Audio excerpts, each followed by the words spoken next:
Matapos durugin ni Casimero ang pambato ng South Africa na si Sulani Tete, ay tila mas lalong tumindi ang bangi sa tangas ni Cuadro Alas. Matapos naman itong wasakin ang undefeated prospect ng Ghana na si Doc Maika. And the fact that he's the champion, you just knew this was going to be a war, which it is. And Maika connects with the right, then Casimero. Para itong isang leon, gustong lapain lahat ng malakas sa kanyang dibisyon.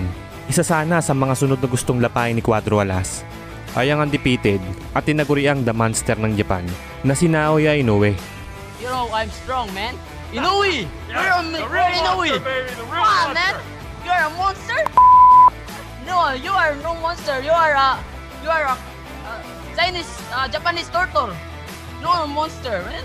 Upang magkaalaman na kung sino ba talaga ang tunay na malakas at totoong halimaw sa Bantamweight Division. Right uppercut. Referee Steve Willis has seen enough. Casimero retains the title with his 21st.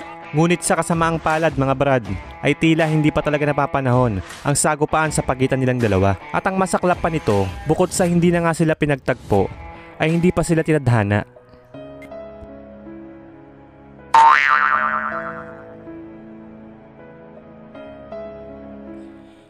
Kaya naman sa tagpong iyon, ay pumasok na sa eksena ang tinaguriang El Chacal o The Jackal ng Cuba na si Guillermo Rigundo.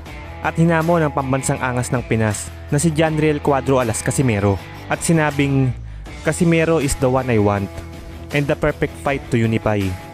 Kaya naman agad itong sinagot ni Casimero at sinabing, sige pwede ka na.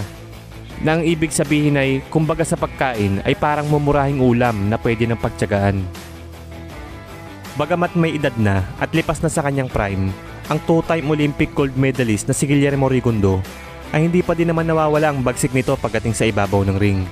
At masasabing delikado pa rin kalaban ito para kay Casimero. Kung atin nga matatandaan, taong 2013 nang basagin nitong si El Chacal ang paghahari noon sa Bantamweight Division ng kababayan nating si Nonito Donaire.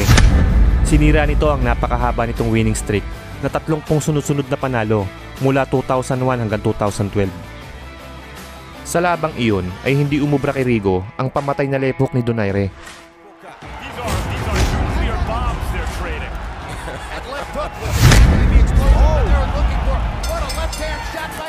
Bagamat naka-score ng knockdown sa later rounds, ay hindi pa din iyon naging sapat para makuha ang panalo.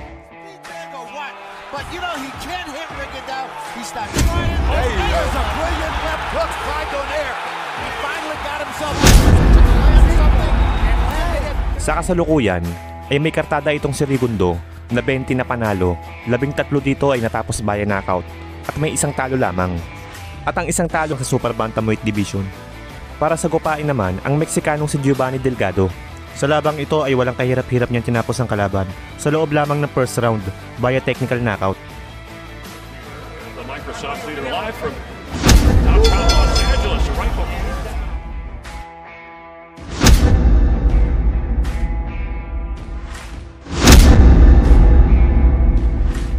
Bagamat mabangis pa din naman sa ibabaw ng ring, ay kung mapapansin nyo, ay medyo nag-iba na ang galawan nitong si El Chacal.